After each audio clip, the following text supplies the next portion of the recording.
Alhamdulillah, alhamdulillah, alhamdulillah. Huwaladzi arsala rasulahu bil huda wa dinil haq yudhhirahu ala dini kullih wa kafa billahi syahida. Asyhadu an la ilaha illallah wahdahu la syarikalah wa asyhadu anna Muhammadan abduhu wa rasuluh. Allahumma shalli ala nabina Muhammadin sallallahu alaihi wasallam wa ala alihi wa ashabi ajmain. Amma ba'du. Alhamdulillah, alhamdulillah, alhamdulillah. Ibu-ibu sehat semua? Alhamdulillah Ibu ya. Alhamdulillah, tidak ada kata yang lebih pantas kita panjatkan pada hari ini kecuali rasa syukur kita. Alhamdulillah, puji syukur kepada Allah Subhanahu wa taala. Hari ini masih diberikan banyak nikmat ya Bu ya. Nikmat terutama nikmat iman kita, nikmat sehat kita, nikmat waktu luang. Alhamdulillah kita masih diperkenankan Allah untuk melangkahkan kaki di majelis yang mudah-mudahan selalu dimuliakan oleh Allah Subhanahu wa taala. Amin ya rabbal alamin. Salawat serta salam semoga selalu terlimpah untuk Nabi kita yang kita cintai, Nabi Muhammad sallallahu alaihi wasallam. Suri tauladan yang terbaik, semoga kita juga bisa mengikuti teladan yang beliau berikan pada kita sampai akhir hayat kita semua. Amin ya rabbal alamin. Jazakumullah khairan pada Ustazah Hamidah yang telah hadir di tengah kita semua. Masya Allah, paling jauh ya di antara kita. Ustazah kan dari Bekasi ya Ustazah ya. Musafir Masya Allah. Semoga setiap langkahnya mendapatkan kebaikan dari Allah Subhanahu wa taala. Kemudian juga kepada para pengurus dan ibu-ibu semua yang selalu diberkahi oleh Allah Subhanahu wa taala. Hari ini kita akan membahas, udah muncul ya Bu ya, tentang hijrah, resolusi diri. Masya Allah, fenomena hijrah ini ya luar biasa ya. Bagaimana kita memaknai momentum hijrahnya Rasul Sallallahu Alaihi Wasallam dari Mekah ke Madinah ya. Beliau di bulan Muharram ya, di bulan Muharram. Makanya ketika tanggal 1 Muharram ini adalah dijadikan penanggalan Muslim ya. Jadi tanggal 1 Muharram di mana Rasul berhijrah ya menjadi tanggal 1 di kalender hijriah kita. Nah tentu Masya Allah tentang hijrah ini nanti insya Allah Ustazah pasti akan membahas ya dengan lebih lanjut bagaimana tentang hijrah ini, kemudian fenomenanya dan bagaimana yang harus kita lakukan. Ya Ibu siap semua ya? Siap ya Bu ya? Insya Allah siap semua. Kayaknya nggak usah lagi ada permainan-permainan Ustazah. Karena tadi ibu-ibu juga insya Allah sudah baca Al-Quran, kita sudah berzikir, Al-Masurot, Asmaul Husna. Insya Allah hati kita insya Allah sudah siap ya Bu ya. Insya Allah sudah siap untuk menerima ilmu yang akan diberikan. Semoga nanti ilmu yang diberikan menjadi ilmu yang bermanfaat untuk kita semua ya Bu ya. Jangan lupa juga yang paling penting adalah mengamalkannya nanti ya Bu ya. Semoga menjadi ilmu yang bermanfaat. Nah untuk itu kita mulai saja kajian hari ini dengan baca basmalah bersama-sama. Bismillahirrahmanirrahim. Kami persilakan pada Ustazah untuk memberikan tausiahnya.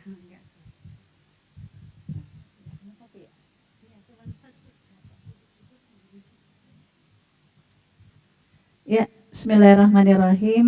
Assalamualaikum warahmatullahi wabarakatuh. Alhamdulillah wassalatu ala rasulillah wala haula wala quwata illa billah amma ba'du. Asyhadu an la ilaha illallah wahdahu la syarikalah wa asyhadu anna Muhammadan abduhu wa rasuluhu la nabiyya ba'dah. Allahumma salli ala Sayyidina Muhammad wa ala alihi wa ashabihi ila yaumiddin amma ba'du. Ibu-ibu sekalian yang dirahmati oleh Allah Subhanahu wa taala, mungkin semua di antara kita pasti mengalami proses ujian, kan gitu.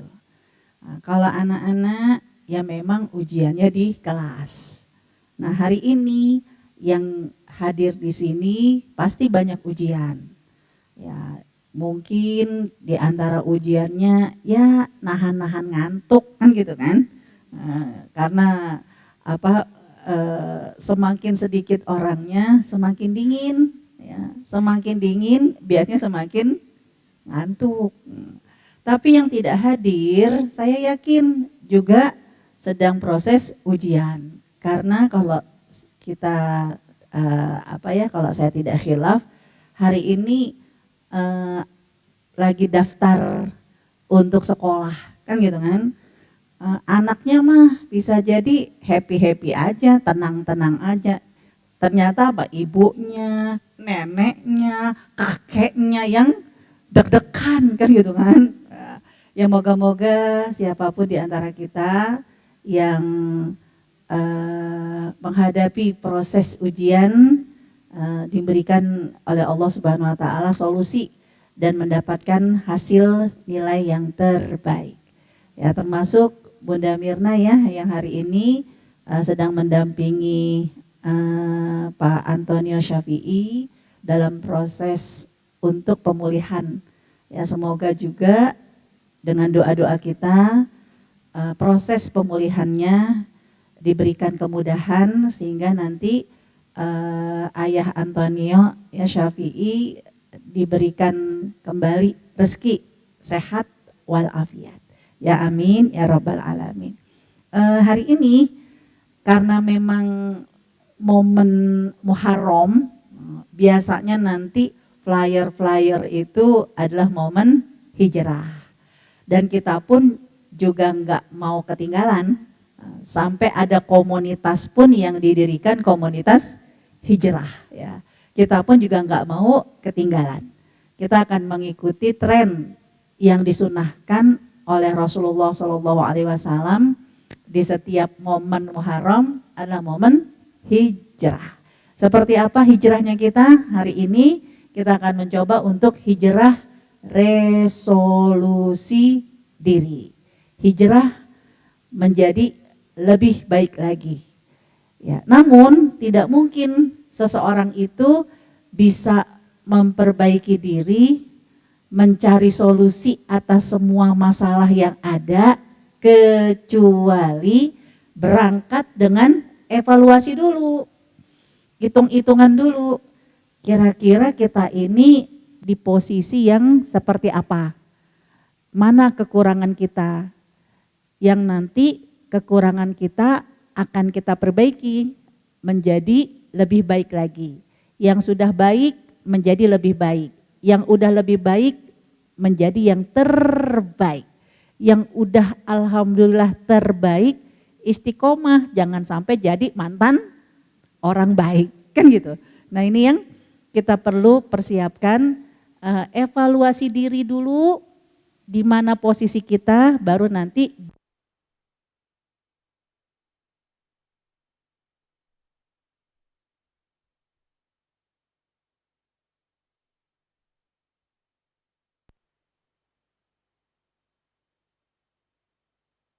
seperti halnya anak-anak sekolah, ya, masa evaluasi, masa proses ujian itu ya sebelum kenaikan. Untuk tahun ajaran baru tuh dia naik kelas. Ya, yang anak-anak kita yang mungkin kelas 5 SD ataupun yang kelas 8 ke bawah SMP. Kalau SMA itu 11 ke bawah. Jadi kelas 2 ke bawah ya. Ini lagi sibuk-sibuknya dengan ujian kan? Kan hari ini kalau di Jakarta masih ujian, kalau di Jawa Barat sama. Yang kelas 2 ke bawah. Kan minggu depan baru bagi rapot. Iya kan? Berarti yang sekarang ini yang ujian, kalaupun ujiannya udah selesai lagi kelas meeting. Kenapa? Karena memang mereka untuk naik kelas ya harus ada evaluasinya dulu. Kira-kira udah sampai di mana pemahaman mereka dengan materi yang disampaikan waktu di sekolah. Kita juga demikian, bulan yang sekarang hari ini di kalender kita itu kan masih bulan Dzulhijjah. Bulan Dzulhijjah kalau dalam urutan Islam bulan yang keberapa? 12, akhir tahun. Nah akhir tahun adalah momen untuk kita mengevaluasi Zulqaidah, Dzulhijjah, nanti baru ya Muharram kan bulan yang pertama. Nggak akan kita bisa menjadi lebih baik di bulan Muharram, tahun ajaran baru. Ya, tahun Muharram, tahun Islam yang baru 1447, kecuali detik-detik ya menutup akhir tahun kita sudah mempersiapkan diri dulu, mana yang kurang akan kita perbaiki. Dan momen Zulqaidah, Dzulhijjah dan Muharram disebut dengan bulan-bulan haram.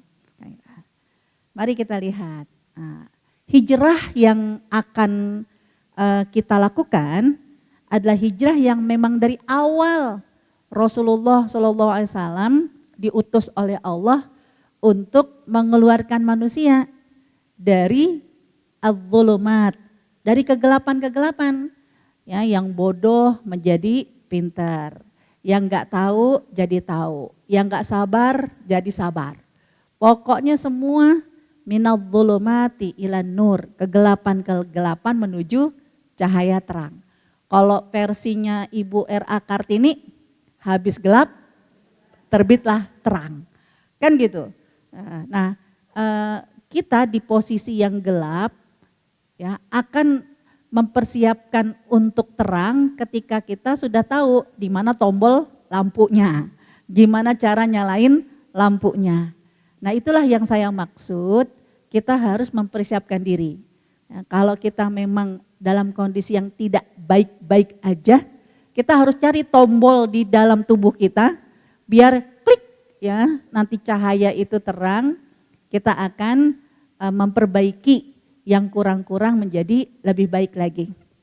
Ya. Karena tren hijrah dari kapanpun adalah minadz zulumati ilan nur. Ya, keluar dari kegelapan-kegelapan, auah gelap menuju cahaya terang.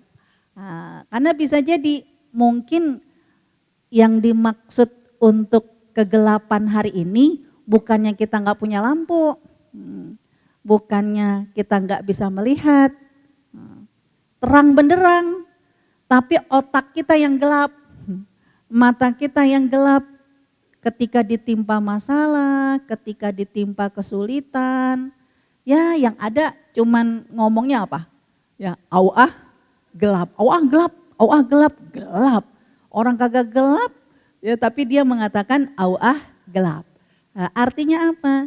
Ya banyak hal yang terjadi, masalah-masalah yang ada di sekitar kita, yang menimpa diri kita sebenarnya kan pasti ada solusi. Cuman kenapa kita tidak bisa melihat solusi itu? Ya karena kita berada dalam kegelapan. Nah kita akan membuka kegelapan-kegelapan itu. Kita akan membuka pintu agar apa? Agar tahun depan. Ya, apapun yang terjadi, kita semua punya cahaya untuk menyelesaikan semua masalah kita. Ya. Sekarang mari kita lihat. Nah, Al-Quran menyuruh hijrah itu dari tahun ke tahun ya, kepada manusia. Kenapa? Karena manusia itu selalu perlu perubahan. Nah, kalau yang dimaksud hijrahnya meninggalkan satu tempat ke tempat yang lain, itu udah close, gak ada lagi. La hijrata ba'dal fathi kata Rasul. Gak ada lagi hijrah meninggalkan satu tempat, satu negeri ke negeri lain. Kalau sudah Fathu Mekah. Ya, sebab setelah Fathu Mekah, Ka'bah itu dibebaskan dari berhala-berhala, ya, Islam sudah menyebar ke seluruh dunia. Dimanapun kita berada, insya Allah kita ketemu umat Islam. Walaupun minoritas, bahkan biasanya kalau minoritas itu malah lebih solid. Kan gitu. Nah, jadi yang dimaksud oleh Al-Quran untuk hijrah bukan meninggalkan tempat. Nah, tapi 3 hal hijrah dalam Al-Quran. Pertama, ya, kita akan diminta sama Allah, ayo kita hijrah meninggalkan kemaksiatan-kemaksiatan yang mungkin sampai hari ini kita masih doyan. Jadi yang doyan-doyan maksiat, segera hijrah. Hijrah meninggalkan kemaksiatan. Terus yang kedua, ya, ada nanti Allah menyuruh, Rasul mencontohkan hijrah, ya, meninggalkan seseorang. Tapi hijrah meninggalkan seseorang bukan ditinggalin begitu aja, dicuekin begitu aja. Tapi hijrah yang ada dalam surat An-Nisa 34, ya, hijrah meninggalkan seorang untuk memberikan solusi ataupun efek jerak atas kesalahan. Dan itu harus kesepakatan. Kenapa ini yang perlu difahami? Karena dalam surat An-Nisa 34, itu disebutkan oleh Allah ketika seorang istri secara terbukti melakukan kedurhakaan kepada suami.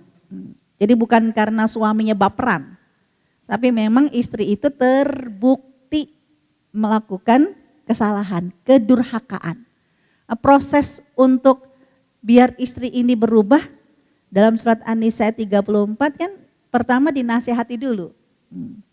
Kalau dinasehati masih ngelunjak, baru kemudian dihijrahkan, pisah ranjang. Jadi ya, hijrah untuk resolusi biasanya dibahasakan di kita itu pisah ranjang. Ya, pisah ranjang. Namun jangan lupa pisah ranjang itu adalah solusi dalam rangka apa? Biar mengevaluasi ada kesalahan. Dan pisah ranjang itu enggak boleh ujuk-ujuk langsung pisah ranjang. Harus ada kesepakatan dan komitmen berapa hari mau pisah ranjangnya. Terus pisah ranjang ini poin-poin apa yang akan disepakati, perubahan yang bagaimana yang diinginkan. Ya, bukan ditantangin, mama nih, ya kan, bener-bener nggak ngerti dikasih tahu. Dah, kalau gitu kita pisah ranjang. Nah kalau istrinya yang lagi nggak bener, suaminya nantangin kayak begitu, emangnya akhirnya istrinya tobat? Enggak, tantangin, ayo main kuat-kuatan, ya kan? Ya, ini gimana sih? Ya kok pisah ranjang akhirnya malah makin ngelunjak. Ya karena dia pisah ranjangnya karena emosi. Padahal hijrah yang memisahkan seorang istri dari suaminya, ya hijrah seperti ini, ya itu harus dengan tujuan solusi, efek jerak. Kayak apa solusi dan efek jerak? Ya harus ada kesepakatan berapa hari. Merenungkan, karena bisa jadi istri begini karena suami begitu. Makanya kata si istri, kalau mau aku begini kamu harus begitu. Nah itu ada kesepakatan. Nah karena Rasulullah juga pernah melakukan itu kepada istrinya. Ya, tidak hanya 3 hari, ya, kalau membelakangi ribut, kesel untuk cooling down, hanya untuk cooling down ya, nggak boleh lebih dari 3 hari. Kalau udah kesel, udah muak ngeliat mukanya gitu kan, ya silahkan cooling down, tapi nggak boleh lebih dari 3 hari. Ya. Tapi kalau tujuannya adalah untuk efek jerak, ya Rasulullah pernah sampai sebulan. Ya, sampai sebulan proses untuk istrinya itu sadar. Karena pada saat itu Rasulullah SAW setelah perang dengan orang Yahudi, ya Bani Bani Quraizoh, ya kan? Dan mereka adalah Yahudi yang cukup kaya raya, punya banyak harta gonimah ya yang ditinggalkan oleh mereka karena kalah perang. Nah istri-istrinya Rasulullah rada-rada baperan, kepengen kecipratan ya harta gonimah itu. Nah, Rasulullah bukan yang nggak mau ngasih, ya suami pontang-panting kerja buat siapa sih? Buat anak, buat istri. Tapi ternyata ini Rasul, apapun yang dilakukan kan harus berdasarkan wahyu. Istri Rasul banyak, kebayang kalau istrinya dapat jatah atu-atu. Ya kan? Nah istri yang lain dari para sahabat gimana? Rasul diam saja, ya kenapa? Karena Rasul menunggu wahyu. Ya, bingung mau dikasih karena Rasul sayang sama istri tapi takut nanti zolim sama yang lain, nggak dikasih, ya ini istri kan gitu kan. Rasulullah mendiamkan istrinya sambil menunggu wahyu. Ya begitu wahyu turun, ya, Allah Subhanahu Wa Taala menyuruh para istrinya untuk memilih, ya kan? Kalau kepingin dapat harta rampasan kasih, tapi ceraikan. Ya, kalau dia memilih ridho, ya, maka dia tetap menjadi istrinya Rasul. Nah, ini turunnya surat Al-Ahzab. Artinya, ya, berkaitan dengan masalah hijrah solusi. Agar nggak heran kalau ibu-ibu baca di artikel-artikel tentang ya hijrah, suami meninggalkan istri, istri meninggalkan suami adalah solusi. Benar, ya. Apalagi pakai surat An-Nisa, fahajur, ya, itu diminta untuk menghijrah, memisahkan istrinya dari ranjangnya. Tapi sekali lagi, tujuannya adalah solusi, biar ada resolusi, harus ada efek jerak, makanya harus ada kesepakatan. Nah, yang ketiga, Allah juga menyuruh hijrah secara spiritual. Orangnya nggak kemana-mana, tinggalnya juga nggak kemana-mana, tapi yang hijrah adalah spiritualnya, emosionalnya. Mari kita lihat secara detail ayat-ayatnya. Pertama, ya, hijrah dari kemaksiatan yang kita lakukan. Dalam surat, ya, Al-Muzammil dan Al-Mudaththir, Allah yang menyuruh, A'udzubillahi minasyaitonirrajim, warrujza fahjur. Segala sesuatu yang sifatnya kemaksiatan, perbuatan yang buruk, maka kamu hijrah, tinggalkan. Jangan sampai na'udzubillah min dzalik, udah melekat kemaksiatan itu bahkan jadi labelnya kita. Nah, dia mah begitu, emang orangnya begitu. Aduh, ya, tiap tahun Allah menyuruh kita untuk hijrah. Ya, tapi kita pun juga harus realistis, karena bisa jadi semua orang punya masa lalu. Nah, masa lalu orang itu jangan terus ditempel ketika hari ini dia telah berubah. Ya, kan kadang maaf, ya di Indonesia itu sampai kapanpun selalu menjadi narapidana, iya kan?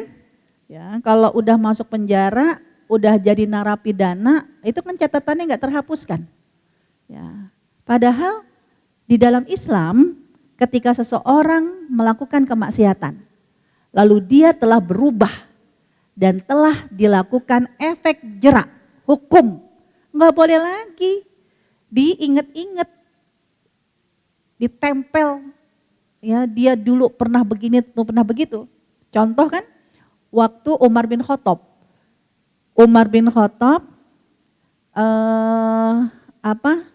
ditegur sama Rasulullah SAW, kenapa? Karena dia nggak mau nyolatin wanita yang pezina, ya, karena dianggap wanita pezina itu dosa besar, jijik.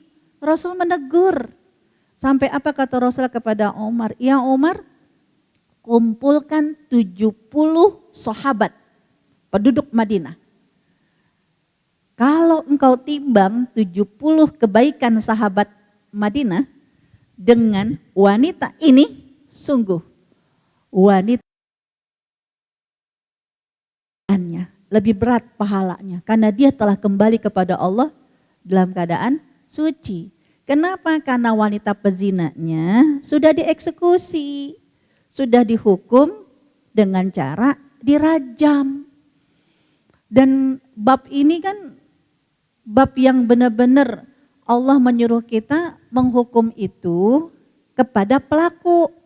Jangan seanak keturunannya juga dihukum. Kan kisah seorang wanita yang dia mengaku kepada Rasul, kalau dia telah berzina. Ternyata dia sedang hamil. Nah kalau wanita ini sudah menikah dan hukumannya adalah dirajam sampai mati, berarti kalau dia dirajam sampai mati sedangkan dia dalam kondisi hamil, anaknya gimana? Ya mati juga. Rasul membunuh. Karena janin itu punya hak untuk hidup. Kalau ada yang membunuh janin, itu akan kena denda janin. Ya, lihat usia janinnya. Kalau usia janinnya itu sudah 4 bulan, 120 hari, berarti udah ditiup ruh. Maka siapa yang tanpa sengaja, apalagi sengaja, itu membunuh dengan sengaja. Yang enggak sengaja aja, nabrak, ya, akhirnya wanita hamil itu keguguran. Ya, wanita yang keguguran ini sebagai korban berhak mendapatkan denda dari pelaku. Denda janin, enggak cukup hanya dibawa ke rumah sakit lalu akhirnya dibiayai pengobatannya, enggak. Ini dia lagi hamil. Anaknya sudah lebih. Maka si ibu berhak mendapatkan denda janin. Berapa harganya nominal dendanya? Lihat dulu anaknya laki-laki, bakal laki-laki atau perempuan. Kalau anaknya ternyata bakal laki-laki, janinnya adalah janin laki-laki, maka si ibu berhak mendapatkan ganti rugi sebesar 100 ekor kambing. Kalau perempuan 50 ekor kambing. Karena Islam menghargai, ya, menjaga hak asasi manusia, hak hidup. Nah Rasulullah SAW melihat ini wanita lagi hamil, nggak mungkin dirajam pada saat itu. Lalu Rasul menyuruh untuk melepaskannya sampai anak itu lahir. Begitu anak itu udah lahir, dibawa lagi, ya Rasulullah anak ini udah lahir, ya rajamlah aku karena dia melakukan zina. Rasul nggak mau. Kenapa? Karena hak anak tidak hanya dilahirkan sama ibunya, ya karena dia perlu makan. Makan yang terbaik bagi seorang bayi adalah susu manusia, susu ibunya. Ya, maka disuruh susui dulu. Ya kan Umar kan gregetan banget. Ya, itu berarti enggak sehari 2 hari nunggu. Sebulan, 2 bulan, setahun, 2 tahun nyusuin. Sampai udah selesai proses menyusui, ya Rasulullah rajam aku. Rasul nanya, siapa yang akan menjadi wali anak ini? Saudara laki-lakinya. Ya, anak ini biar bagaimanapun tidak boleh terzolimi akibat dosa ibunya. Udah baru dirajam sampai mati. Begitu mati dimandikan, dikafani. Umar gak mau nyolatin. Nah, padahal apa? Wanita ini sudah hijrah dari kemaksiatan.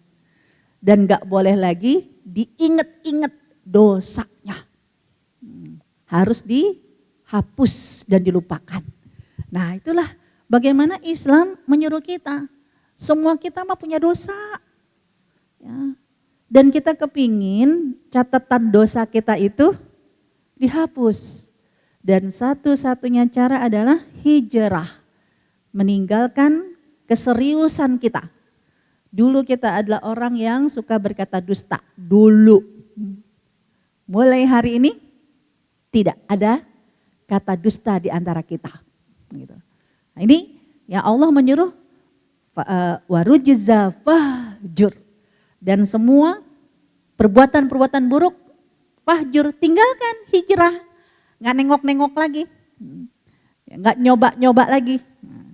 Kemudian juga dalam surat Al-Muzammil, Allah berfirman, wasbir, bersabarlah kamu ya Muhammad atas mayakulun, omongan jelek orang-orang itu. Nabi Muhammad gak disuruh pergi. Ya gimana yang ngomong jelek pamannya, yang ngomong jelek ya keluarganya, ya dikatakanlah Nabi Muhammad gila, dikatakanlah Nabi Muhammad sihir, ya penyihir. Allah menyuruh wasbir, sabar atas apa yang mereka ucapkan. Wahjurhum hajron jamila. Tinggalkan mereka dengan cara yang baik. Yaitu maksudnya bukan meninggalkan orangnya. 13 tahun Rasulullah diperlakukan seperti itu. Tapi Rasulullah ya hijrah dulu ya, orang-orang ini melakukan kemaksiatan tapi dengan pendampingan dari Rasul, dakwah dari Rasul, maka mereka diminta oleh Allah ya untuk didampingi sama Rasul untuk hijrah. Makanya ada Hamzah, ada Umar, ada Abu Bakar. Kan mereka dulu semuanya orang-orang jahiliyah. Ya, kesabaran Rasulullah mendampingi mereka bukan karena Rasulullah akhirnya cuek, enggak. Masa bodoh deh, dosa-dosa dia terserah mau masuk surga kek, masuk neraka kek, enggak begitu. Tapi wahjurhum hajaron jamila, mengajak mereka untuk hijrah dari kemaksiatan. Kalau Rasulullah akhirnya model-model kayak kita baperan, ya Allah sakit hati, yang padahal kita udah berusaha banget jadi orang baik, berusaha banget sekarang memperbaiki diri. Kita ngajak keluarga, ngajak besti-besti kita. Ternyata Pak lo kalau alim jangan ngajak-ngajak, ya kalau alim jangan ngajak-ngajak. Ya kan, padahal kan ya kita kepengen banget masuk surga bareng-bareng. Tapi malah udahlah lo kalau alim aja sendiri. Ya kan, surga neraka urusan masing-masing. Jangan baperan, udah ya Allah biarin deh terserah deh di masuk surga kek, masuk neraka kek. Ya berarti ya kita belum ya kuat hijrahnya. Karena orang yang hijrah adalah orang yang tidak egois. Dia akan terus gimana nikmatnya dia dulu pernah berbuat maksiat sekarang dapat hidayah. Maka dia pun juga menginginkan orang-orang yang ada di sekitarnya merasakan nikmat yang sama. Dan modalnya cuma satu, wasbir. Modalnya apa? Sabar. Sabar sampai kita jadi penyabar. Jangan pernah jadi mantan penyabar. Nah, yang berikutnya yang ingin kita perbaiki ya adalah hijrah spiritual dan moral. Fisik tetap bersama dengan mereka, seperti yang tadi saya sampaikan. Ya, bukan akhirnya baperan. Udahlah, cari lingkungan yang baru. Gimana mau cari lingkungan yang baru? Orang yang nyakitin kita yang perlu kita perbaiki suami, ya kan? Orang tua, masa akhirnya udahlah bismillah kan katanya seseorang itu tergantung dari temennya. Ternyata kita punya suami model begini, udahlah bismillah kita mau hijrah. Ya enggak begitu, bisa jadi fisik tetap bersama. Kecuali kalau belum nikah, memilih suami, memilih surga dan neraka. Cuman kan dulu kita milih suami karena cinta. Atau bisa jadi daripada gak kawin, alhamdulillah ya yang penting udah ya punya laki, punya suami, punya anak. Nah sekarang aja, alhamdulillah Allah kasih kesempatan suami baik, yaitu apa? Ngasih izin kita ngaji, itu udah kebaikan itu. Ya kan? Ya karena suami tahu, ya daripada punya istri yang kongko-kongko di mana-mana, ya bikin nama baik suami jelek, alhamdulillah sekarang istri saya udah hijrah. Ya kan? Lihat tuh, ya setiap posting update status dia lagi ngaji, gitu kan? Makanya kan kalau habis ngaji itu update status jangan dikomentari negatif, karena bisa jadi ya ketika udah habis ngaji foto terus update status itu kenapa? Lapor sama suami, nih bini lo udah alim, ya kan? Ya enggak lagi kongko-kongko kagak jelas, ya kan? Nih ngajinya di sini. Artinya apa? Alhamdulillah kita sudah punya suami yang baik, yang ngasih izin untuk ngaji. Ya, nah sekarang begitu kita ngaji, kita jadi tahu ilmunya. Kita bisa membedakan teori suami ideal sama suami realita. Ya kan begitu ngaji kan, dulu mah waktu belum ngaji ya mau suaminya kayak gimana juga B aja, yang penting mah dia sayang, yang penting dia tanggung jawab kan gitu.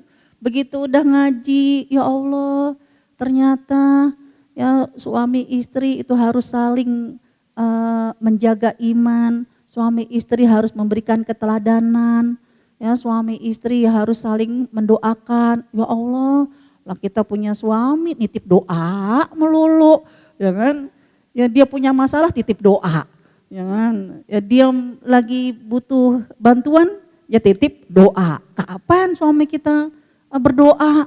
Pantesan satu paket, jadi enggak cuman bapaknya, anaknya juga nitip doa. Ya, padahal kalau anak itu ingin kita didik bisa berdoa, ya dia harus ngikutin keteladanan.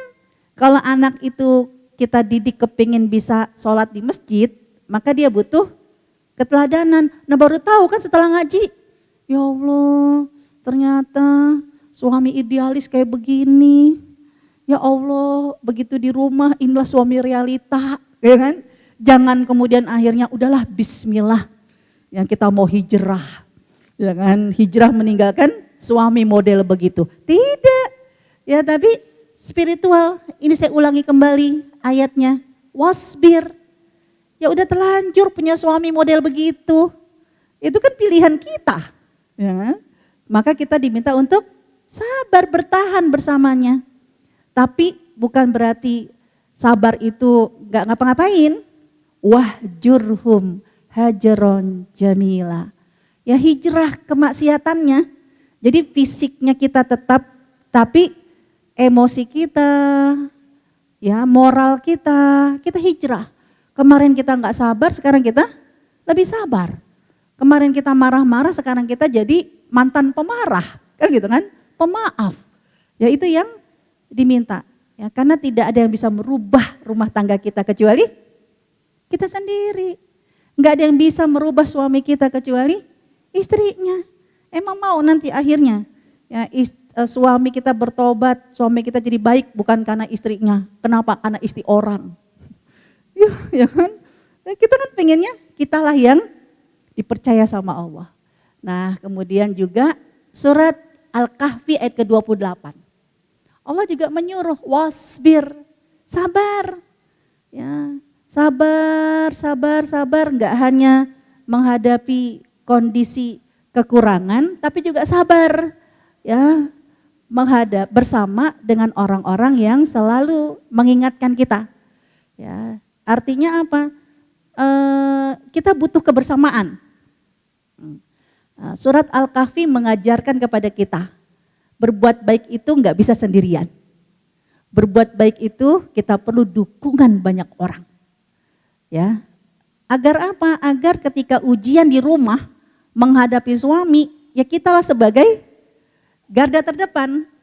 Tapi energi kita harus kita dapati dari orang-orang yang sama-sama menguatkan sabarnya di antara kita. Dan surat Al-Kahfi mengajarkan kepada kita, kamu kalau mau jadi orang yang sabar, cari orang-orang yang ngajakin sabar bareng-bareng. Wasbir, sabarlah kamu bersama dengan siapa? Orang-orang yang selalu mengajak kamu untuk ingat kepada Allah di setiap pagi dan petang. Jangan kamu berpaling dari mereka. Nah ini yang diingatkan oleh Allah Subhanahu Wa Taala. Nah, kalau sudah seperti ini, berarti ya Allah, udah jelas target kita hijrah resolusi diri adalah hijrah meninggalkan kemaksiatan. Masing-masing di antara kita perlu ngelis dalam 24 jam keseharian kita yang kemarin-marin itu lebih banyak berbuat baik atau lebih banyak berbuat maksiat. Lebih banyak waktu yang bermanfaat atau lebih banyak waktu yang sia-sia. Gak usah nyontek kemaksiatannya ya orang lain. Bahkan kalau kita ingat pelajaran di Idul Adha, kan biasanya kalau pas ceramah Idul Adha, para khotib mengingatkan tentang ceritanya siapa Bu? Nabi Ibrahim, Nabi Ismail, Ibunda Hajar, kan gitu kan?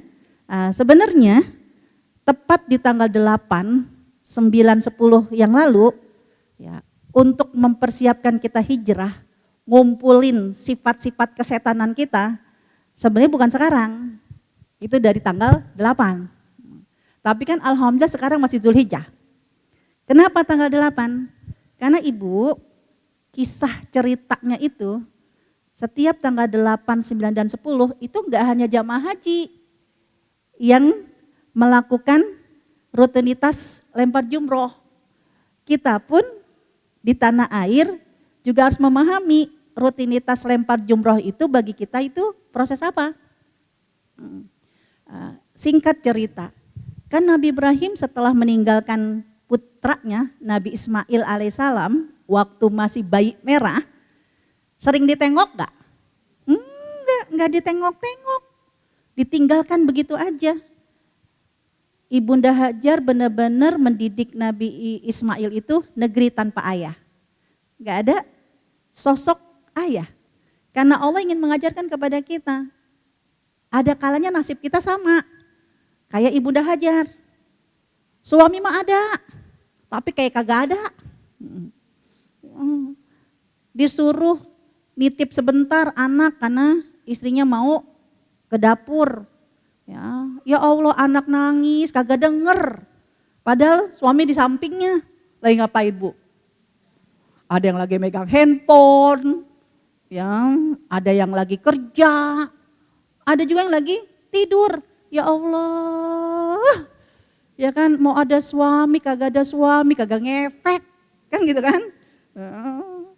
Ya, pengennya kita kan kalau ada bapaknya, ya anak-anak larian sana larian sini, jatuh gedubrak-gedubruk, ya bapaknya ngingetin kayak awas, ya kan? Ternyata mau ada bapaknya kek, mau kagak ada bapaknya kek, ya sama aja. Nah itu belajar dari kisahnya Ibunda Hajar. Ya, ada suaminya, tapi 10 tahun nggak pernah mendampingi, karena Allah percaya. Kalau kamu mengandalkan suami kamu, tuh lihat, suami kamu bisa jadi mengecewakan kamu. Tapi kalau kamu mengandalkan Tuhan suami kamu, maka Allah tidak akan pernah mengecewakan kita. Nah, 10 tahun kemudian Nabi Ibrahim dapat perintah sama Allah suruh nengokin anaknya. 10 tahun gak pernah nengokin. Begitu disuruh nengokin, kira-kira perasaan Nabi Ibrahim gimana? Seneng atau gak seneng? Ya seneng banget. Kayak apa rupa anakku? Gimana dia menghadapi anak ya yang 10 tahun gak diurusin? Nabi Ibrahim kan dengan sejuta asa, ya, sejuta kegalauan, deg-degan. Ya, dari atas kan, dari Palestina, Mekah kan di bawah. Dari atas turun ke bawah, berhari-hari, berpekan-pekan, berbulan-bulan, karena jauh perjalanannya. Tepat di tanggal 8 Zulhijjah. Dikit lagi mau nyampe di Mekah. Ya, di rest area dulu. Ibaratnya gitu. Ya, rest area menyiapkan mental. Di saat itulah rest areanya sekarang namanya Mina. Ya, tanggal 8 Zulhijjah. Istirahat sebentar, mempersiapkan mental untuk ketemu sama anaknya. Ya, di rest area istirahat, ketiduran. Ternyata dalam tidur ngimpi. Kalau nanti ketemu sama anaknya diapain? Disembelih. Kira-kira jadi buru-buru menemui anaknya atau jadi makin galau? Galau. Ya Allah, masa kangen banget begitu ketemu mesti disembelih. Ya, makanya Nabi Ibrahim di tanggal 8 itu udah deket ke Mekah. Tapi akhirnya menjauh, lari. Ya, berjam-jam Nabi Ibrahim lari. Sampai tepat di tanggal 9. Nabi Ibrahim berhenti di satu tempat Jabal Rahmah. Tempat bertemunya Nabi Adam dan Ibunda Hawa. Itu kan gunungnya namanya Jabal Rahmah. Tapi kalau lokasinya namanya apa? Arafah. Arafah. Ya. Nabi Ibrahim beristighfar, menenangkan diri, pintu langit terbuka. Nanti menjadi sunnah buat kita juga begitu. Tanggal 8 kita kumpulkan kegalauan. Ya, artinya selama masih Zulhijjah kita kumpulkan kegalauan kita. Apa sih yang membuat kita galau? Apa sih yang membuat kita nggak tenang? Apa sih yang kita takutkan? Apa sih yang kita khawatirkan? Kita kumpulin. Di bulan Zulhijjah juga kalau Nabi Ibrahim tanggal 9, untuk umat Nabi Muhammad tanggal 9 itu yang haji, wukuf, sedangkan yang di luar haji, saum kan? Pintu langit terbuka, serahkan semuanya kepada Allah. Allah akan membantu kamu. Allah akan selalu bersama dengan kamu. Allah nggak akan meninggalkan kamu. Itu Nabi Ibrahim tanggal 9 tenang, mantap. Oh ternyata ini adalah perintah Allah. Mengevaluasi, kenapa? Karena Nabi Ibrahim itu masih punya sifat kebinatangan. Ya, karena binatang itu kalau udah dikasih satu sama majikannya, mau nggak berbagi? Mau nggak? Nggak mau, gitu kan? Ya, masih memiliki sifat kebinatangan. Anak itu titipan, 10 tahun ditinggalkan, ternyata bukan lupa, makin kangen. Makin jauh, makin kangen, kan gitu kan? Nabi Ibrahim lupa kalau anak itu titipan. Kamu mau enggak? Kalau itu titipan Allah, kamu serahkan apa maunya Allah. Ternyata Allah menyuruh untuk menyembelihnya. Ya kan? Berarti apa? Jangan pernah menguasai apapun titipan Allah. Jangan pernah merasa pemilik. Ya, semua adalah titipan dari Allah. Tenang Nabi Ibrahim tanggal 9. Jadi ibaratnya dari atas ya di rest area namanya Mina, padahal tinggal dikit lagi Mekah tapi menjauh. Set. Ya, sampai di Arafah tanggal 9. Bismillah, udah tenang. Kalau saya akan menyembelih anakku. Karena apa? Aku tahu semua adalah milik Tuhanku. Kan gitu kan. Nah udah jalan deh tuh ya, karena nyampe di Arafah itu siang ya, baru tenang ba'da asar, berarti menuju ke Mekah kan udah harus lewatin ya siang hari, apa udah lewatin sore hari, berarti udah mungkin malam hari ya, udah balik nih, balik sampai di malam hari ya. Nabi Ibrahim istirahat terlebih dahulu. Didatengin sama setan. Ya, apa kata iblis? Gila lo Ibrahim, tenang banget mau nyembelih. Nanti gimana umatmu? Berarti kalau umatmu punya anak, disembelih semua dong, kan gitu kan? Tiap tahun nyembelih anak, gila. Nabi Ibrahim udah tahu, ya. Nabi Ibrahim positive thinking, pasti Allah punya rencana. Allah hanya ingin menegur. Semua titipan jangan pernah merasa ya memilikinya. Kamu harus siap diatur sama Allah. Apa maunya Allah? Makanya dikumpulin tuh 21 batu. Ya, dikejar. Ya, dikejar sampai ke Mina. Di situ ditimpuk 7 batu, namanya Ula. Ditimpuk lagi 7 batu, namanya Wusto. Ditimpuk lagi 7 batu, namanya Aqobah. Itu Nabi Ibrahim. Nah kita kalau kepingin hijrah berarti bukan 21 batu kita kumpulin, kita menganggap tuh setan, ya, tuh setan, bukan. 21 sifat kesetanan. Ya, jangan itu maksimal ya 21 batu, ya 21 sifat kesetanan. Kenapa maksimal? Karena kalau lebih dari 21 berarti kita lebih buruk dari setan. Jangan. Kalau ternyata alhamdulillah ya tahun ini saya cuma ada 5 sifat kesetanan, alhamdulillah. Ya kan, jangan sampai ya Allah ini lebih dari 21.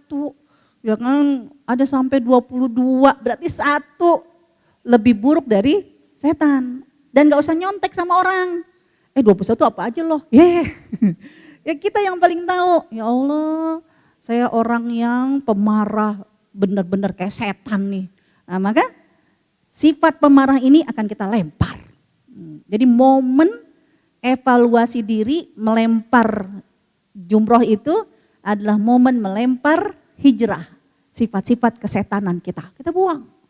Ya kan? Nah, itu yang diminta sama Allah. Ya sekarang bismillah, kita akan praktek hijrah, resolusi diri.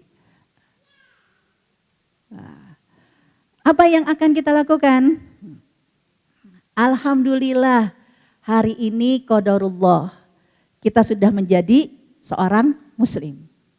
Alhamdulillah, karena banyak orang yang hijrah dari non muslim menjadi muslim. Kita mah udah melewati proses itu. Alhamdulillah kita sudah menjadi seorang muslim. Berarti kita akan meningkatkan diri kita. Ya, apa selanjutnya? Kalau kita udah jadi seorang muslim.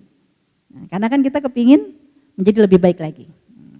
Yang berikutnya, ya, kalau kita sudah jadi seorang muslim, ya, tadi ya alhamdulillah kalau kita sudah jadi seorang muslim, apa yang harus kita lakukan? Nah, sekarang kita di sini nih, alhamdulillah kita udah jadi seorang muslim. Nah, untuk bisa hijrah, meninggalkan kemaksiatan, hijrah menjadi lebih baik lagi, maka kita pun juga harus meningkatkan status kita. Enggak hanya sebagai muslim, tapi kita harus jadi muslim yang paham dulu. Jangan sampai ya nauzubillah min dzalik kayak orang-orang yang melakukan lempar jumroh, kenapa akhirnya malah menyakiti orang? Karena dia nggak paham. Dia berpikirnya kalau di tiang-tiang ula, wusto, itulah jin. Jadi apa nafsu, bismillahirrahmanirrahim, no jinnya no, ya kan. Lah kepala orang kan gitu kan. Dia tidak paham itu. Ya, dari sejak Nabi Ibrahim nimpuk udah kagak ada lagi jin. Nah, tapi disitulah kita membuang sifat-sifat kesetanan. Nah, berarti gak mungkin kita bisa melakukan seperti itu kecuali kita harus menjadi muslim yang paham. Paham apa? Nah, paham. Muslim yang paham berarti harus belajar. Oh, Islam itu enggak cuma Islam KTP. Islam itu harus Islam paham. Jadi kalau ini Muslim KTP, kita harus meningkat menjadi Muslim paham. Nah, KTP kita ada nih di kelas-kelas belajar. KTP kita ada ketika kita belajar tentang kelas akidah, ya, agar kita semakin kenal siapa Allah. Ya, jadi KTP itu nggak cuma ada ketika kita mau mau transaksi di bank doang. KTP nggak hanya dibutuhkan tercatat hanya pada saat kita mau jalan-jalan doang. KTP kita pun juga harus berfungsi untuk hijrahnya kita. Kenapa? Karena kita nggak kepingin cuma jadi Islam KTP. Kita akan menjadi Islam yang paham, kita akan belajar akidah. Kita akan belajar tentang ibadah. Kita akan belajar tentang bermuamalah. Kita akan belajar menjadi akhlak yang mulia. Jadi bedanya Islam KTP dengan Islam paham, ya, dia sudah memahami bahwa Islam itu punya aturan. Ya, kapan dia punya waktu ibadah, kapan dia waktunya jalan-jalan, kapan dia waktunya untuk sholat, kapan dia waktunya tidak sholat, itu harus tahu. Nah, kalau udah bismillah kayak hari ini menghadiri taklim, pada hakikatnya meningkatkan yang tadinya Islam KTP jadi Islam paham. Begitu kan? Nah, baru setelah itu naik menjadi Muslim komit. Kita akan komitmen apa yang telah kita pelajari. Jangan cuma jiping, ngaji, kuping, jangan cuma jimat, ngaji, mata. Tapi ngajinya harus ngejeleb, harus mantep ya, komitmen baru menjadi Muslim ideal. Kan gitu kan. Mari kita lihat lagi. Nah, nih orang yang disebut dengan Muslim komit berarti ya hidupnya itu benar-benar Dari mulai detik berganti menit, berganti jam, berganti hari, berganti pekan, bulan sampai tahun. Lihat surat Al-An'am 161-163 yang sering kita baca. Ya, orang yang membaca ini hanya paham, berbeda dengan orang yang membaca ini sudah menjadi Islam yang komit.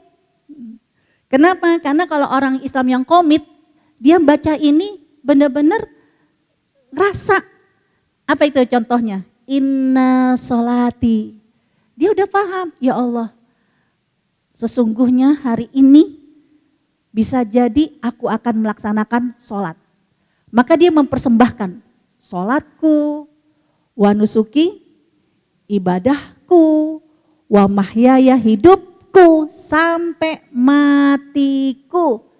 Buat siapa sih? Lillahi rabbil alamin, untuk Allah.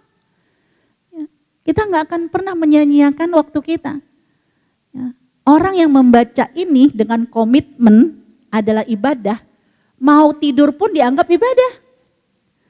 Ke dapur pun dianggap ibadah. Allah suka. Kenapa? Karena dia ke dapur, ke kasur, dia bukan mencari popularitas, tapi aktivitas dia di sumur, di kasur, di dapur, itu dia komitmen dalam rangka ibadah. La syarikalahu. Dia akan komitmen, ya Allah, maka hari ini aku tidak akan pernah menyakiti Allah dengan berbuat musyrik. Ya, wa bidzalika umirtu, kan itu yang kau perintahkan kepadaku. Wa ana awwalul muslimin. Nah, jadi walaupun bacaannya sama, tapi rasanya beda. Ya. Orang yang membaca ini dengan komitmen, maka dia akan menyadari sebuah ikrar. Ya Allah, hari ini aku persembahkan sholatku, ibadahku, hidupku, sampai matiku. Hanya untukmu, hanya mencari ridhomu. La syarikalahu, ya Allah, hari ini aku tidak akan pernah menyekutukanmu. Dan itu yang kau perintahkan kepada aku. Wa ana awwalul muslimin. Itu ya meningkat. Karena kalau orang yang gak memahami dan tidak punya komitmen, ya baca ini ada kalanya mulut baca tapi ngeblank di hati. Kenapa contohnya? Ini kan dibaca doa istiftah, ya kan? Kadang ketika doa istiftah itu kan Allahu Akbar, Allahu Akbar kabir, alhamdulillah kasih subhanahu. Udah langsung inget, oh iya tadi belum masak. Iya ya Allah gitu kan. Nah itu tandanya tuh, ya kan? Orang yang tidak menjadikan ayat ini sebagai kefahaman untuk sebuah komitmen, ya, saat sholat aja, boro-boro dia inget, dia baca. Mulut mah baca, pikirannya kemana-mana. Tahu-taunya walam yakullahu kufuwan ahad, baru deh. Tadi udah baca Al-Fatihah apa belum ya? Gitu kan. Nah, itu mah kemarin. Tidak dengan sekarang. Karena doa ini dibacanya kan di waktu setiap sholat. Di awal rokaat. Akan beda. Orang yang baca ini cuma sekedar Islam KTP, ya, dengan Islam yang paham, lalu meningkat menjadi Islam yang komit. Ya, kata-kata ini ketika lagi sholat ditunggu, ya, agar apa? Dihayati. Inna sholati wa nusuki wa mahyaya wa mamati lillahi rabbil alamin la syarika lahu wa bidzalika umirtu wa ana awwalul muslimin. Itu. Nah kemudian baru deh kemudian akan jadi muslim yang ideal. Muslim ideal itu mau dilihat dari ibadahnya benar, dilihat dari imannya kokoh, dilihat dari akhlaknya juga mulia. Jangan sampai, ya Allah dia mau kalau lagi sholat, cakep banget. Allahu Akbar. Ya kan? Pokoknya mah alim banget. Ya kan? Tapi jauh-jauh kalau dia udah Assalamualaikum warahmatullah, Assalamualaikum, mulutnya itu loh nyakitin, gak ada akhlaknya. Berarti maaf, dia bukan muslim yang ideal. Karena muslim yang ideal itu ketika sholat pasti kelihatan baik-baik. Emang ada orang yang lagi sholat nyakitin orang? Enggak. Nah setelah selesai sholat pun juga akan terlihat baik-baik. Ya, mau dia lagi sholat, mau di luar sholat, dia orang yang baik-baik, akhlaknya mulia. Nah ini yang Allah menyuruh kita, oh berarti tingkatan identitas yang ada di dalam Al-Quran, itulah proses kalau kita kepingin hijrah. Nah teman-teman nanti ibu-ibu semua lihat, adanya di posisi yang mana? Nah, saya ulangi ya, adanya di posisi yang mana? Ya kan, alhamdulillah kita udah jadi muslim, sekarang tinggal di sini. Ya, mungkin ada yang start dari paham dulu, ya kan? Emang kita soal utang piutang ada di Al-Quran? Ya ada, ya kan? Emang nggak boleh nyakitin orang? Ada di Al-Quran? Ada. Emang nggak boleh ngegosip? Ada di Al-Quran? Ada. Nah, bisa jadi ya ada yang baru sampai muslim paham. Tapi alhamdulillah sering ngaji, ya berarti udah banyak pemahaman, tinggal naikin. Jadi komitmen, jangan cuma jimat, ngaji mata, jangan cuma jiping. Jadi kalau jimat sama jiping di sini nih. Kalau muslim komit, apa tadi? Jelek, jangan. Udah jadi darah daging, ya udah menjadi karakter. Kan gitu. Nah sekarang lihat, gimana caranya biar kita bisa berubah seperti itu? Mau tidak mau, Al-Quran harus menjadi inspirasi kita. Jadi kalau kepingin naik dari muslim biasa, muslim paham, muslim komit, muslim ideal, kita harus ikutin maunya Al-Quran ketika kita ingin berubah. Al-Quran ya itu punya dua fungsi. Dan setiap fungsi Allah menyuruh kita menggunakan indera yang berbeda-beda. Gak akan bisa Al-Quran itu membantu kita berubah kalau kita tidak optimal memanfaatkan indera, mengoptimalkan indera kita. Nah, Al-Quran sebagai buku bacaan. Kalau buku bacaan berarti indera apa yang dipakai? Mata, telinga, mulut. Tersimpannya di mana? Otak. Bank data itu kan di otak. Otak bagian depan. Ya. Allah menyuruh kita, muslim yang paham, dia harus sering-sering baca maunya Al-Quran. Sering-sering matanya, telinganya, mulutnya. Itu apa maunya Al-Quran? Agar nanti kesimpan di otak. Baca, enggak hanya baca tahsinnya aja yang tersurat. Ya, tapi juga baca tafsirnya, maunya Allah. Nah, ini yang diminta oleh Allah kalau kita serius kepingin berubah. Isi dulu nih bank data ya di otak kita dengan mata kita jendela ilmu, telinga kita jendela ilmu, mengisi memori-memori yang baik yang ada di otak kita dengan kebaikan-kebaikan yang ada di Al-Quran. Tapi jangan lupa, gak mungkin kita bisa berubah kalau kita paham Al-Quran itu sebagai buku petunjuk. Kalau sebagai buku petunjuk, gak cukup dengan mata, tapi yang menggerakkan kita untuk bisa melakukan ini, untuk tidak melakukan itu adalah hati dan lubuk hati. Ya, jadi hati itu yang paling luar, al-qalb, kalau lubuk hati itu yang paling dalam. Harus tergerak, karena Rasul yang menyebutkan di dalam tubuh manusia itu ada segumpal darah. Kalau segumpal darah ini baik, baik semua. Kalau segumpal darahnya buruk, buruk semua, ya kan?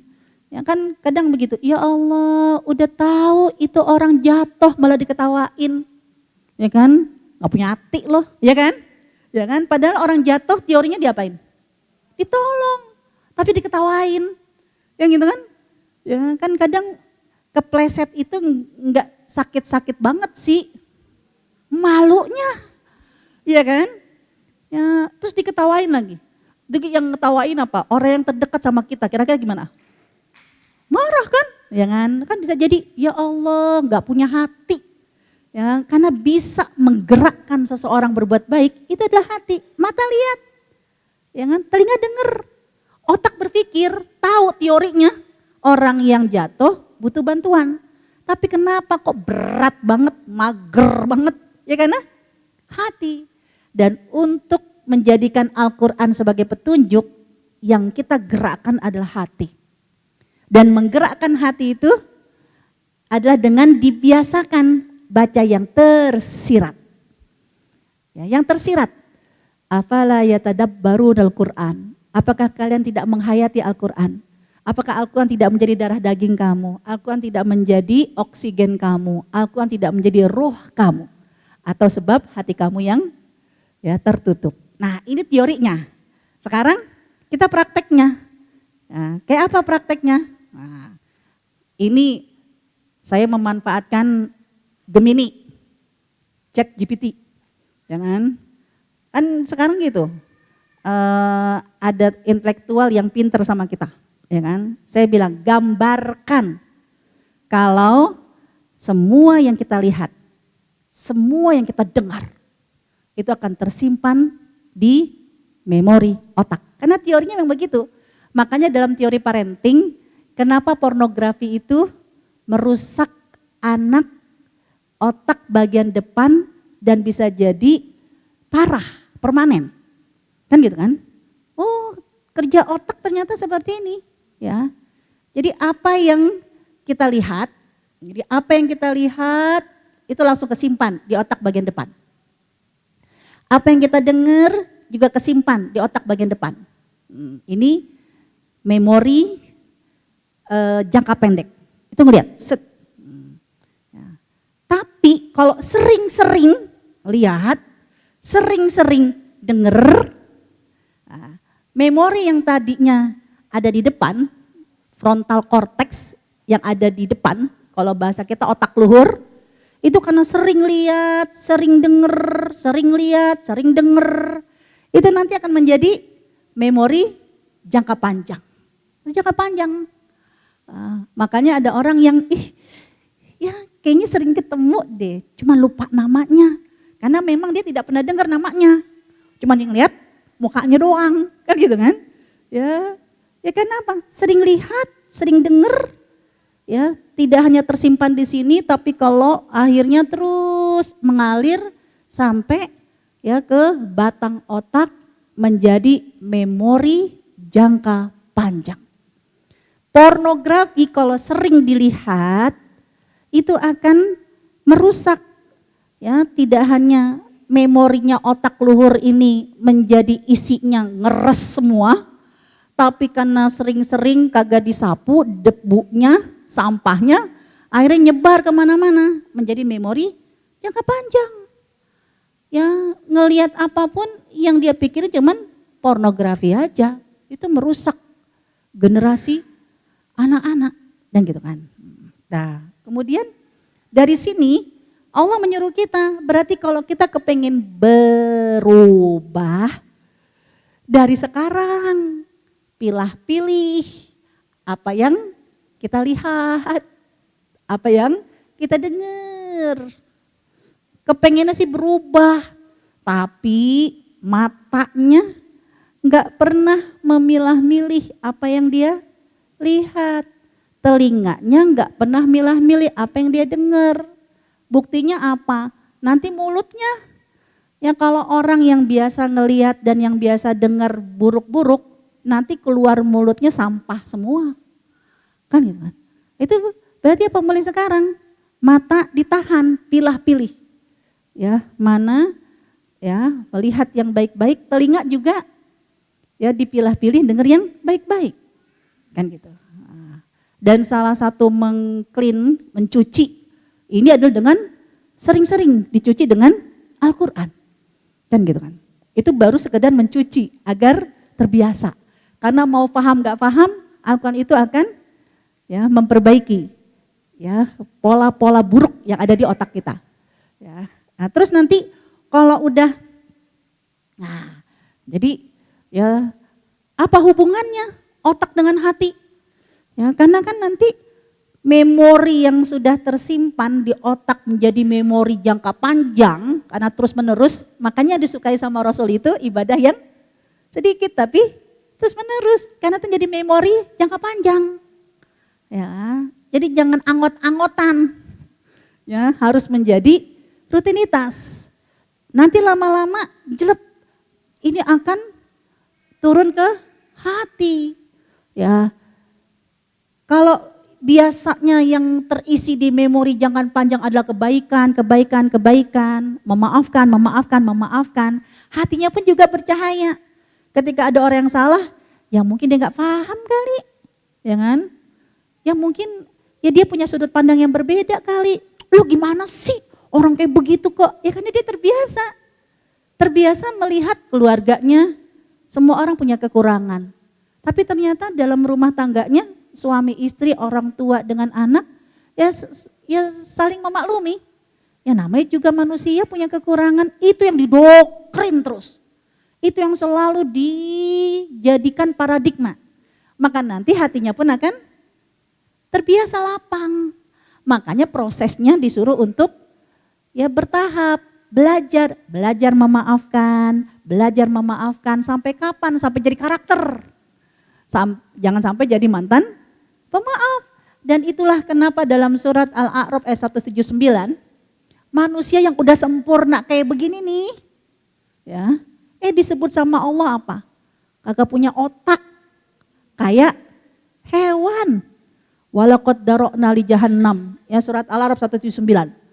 Lihat noh, banyak banget yang masuk neraka manusia, bukan karena dia tidak punya hati, tapi hatinya nggak bisa paham, ya kan? Jadi bukan cuman hatinya nggak berfungsi, ya tidak ada asa, tapi paham. Ya, kenapa hatinya nggak paham? Ya karena dia tidak diturunin dari otak yang punya banyak pemahaman. Maka ayatnya lahum qulub la yaqiluna biha, punya hati tapi hatinya nggak punya otak. Ya, jadi hatinya nggak punya otak. Karena hati ini akan terisi tergantung memori di otaknya.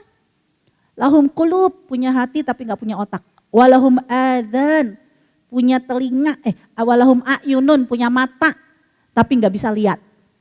Mereka punya telinga tapi tidak mendengar. Ulaika kal an'am, mereka seperti binatang ternak. Nah itu, padahal kita punya otak tapi kayak binatang ternak. Kayak itu ada lagunya ya, bermata tapi tak melihat. Kan? Nah itu tandanya apa? Kita kehilangan identitas sebagai manusia. Nah, disinilah jadi kuncinya. Ya, belajar.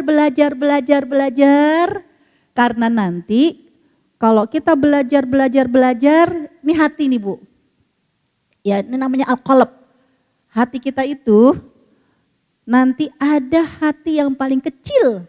Kalau dalam Al-Quran itu disebut dengan al-afidah, fuad. Ya, dan yang diminta pertanggungjawaban bukan al-qalb, tapi al-afidah. Kalau Ibu lihat dalam surat, ada nggak di sini ya? Oh, ada dalam surat 17 ayat 36. Itu Allah menyebutkan wala takfu. Jangan bersikap, jangan ngomong, jangan suka komentar, jangan ngapa-ngapain. Malai salaka bihi ilm. Kalau kamu nggak punya ilmu. Jadi harus ada ilmunya dulu. Dari mana ilmu itu? Inna sam'a, dari telinga. Karena pendengaran kamu, wal basara, mata kamu, wal fuada, dan lubuk hati kamu. Ya, kenapa? Karena lubuk hati ini dia akan menjadi jelek, nancep, ya, ketika latihan komitmen. Sebab apa? Sebab hati itu selalu berpindah-pindah. Kadang sedih, kadang ya lapang. Gimana ya? Kadang lihat suami kayak begitu, nerima. Tapi kadang gondok banget. Itu hati tuh. Ya Allah Ustazah gimana ya Ustazah ya? Kadang kita kalau lagi imannya naik, ya kita nerima, doain aja lah. Pas imannya lagi turun, gitu kan? Nah, itu hati.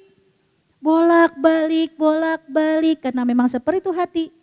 Tapi hati ketika terus-menerus dibentuk dengan karakter, kalau kita ngelihat dia udah bawaannya, sebel aja, maka nancep, jelep, muak. Jangankan lihat mukanya, dengar namanya aja, enak. Itu tandanya hatinya yang tadinya senang, susah, senang, benci, suka, benci, ternyata udah didoktrin. Benci. Udah, jelek. Susah untuk berubah. Nah, maka Allah menyuruh kita untuk hati kita ini ya understanding, mengambil pemahaman, ya ditambah dengan pengetahuan, ya belajar bahwa ya ada kalanya manusia itu punya kekurangan, bersabar dengan kekurangan, kadang sabar, kadang nggak sabar. Tapi paradigma yang ada di otak kita itu selalu didoktrin dengan mata dan telinga kita. Ya namanya juga manusia, ya kita semua punya kekurangan, terus didoktrin, nanti lama-lama jelek. Berbuat apa sih hati kamu? Kalau gue tuh punya laki kayak begini, gue bejek-bejek. Tapi kok kamu kayaknya tenang banget. Apa sih rahasianya? Kebiasaan. Agar jelek di hati kita selalu diawali dengan kebiasaan mendengar yang baik, melihat yang baik, paradigma berpikir yang baik, hati yang selalu bolak-balik baik, nggak baik, tapi terus dipaksakan baik, maka tadi jelek, insya Allah akhirnya Allah pun memudahkan kita menjadi orang yang terus menerus dalam kebaikan. Wallahu a'lam bishawab, kira-kira inilah yang bisa saya sampaikan. Moga-moga nggak susah ya Bu memahaminya. Ingatnya jelek gitu kan, jangan ya, agar bismillah kita semua bisa melakukannya. Wallahu a'lam bishawab.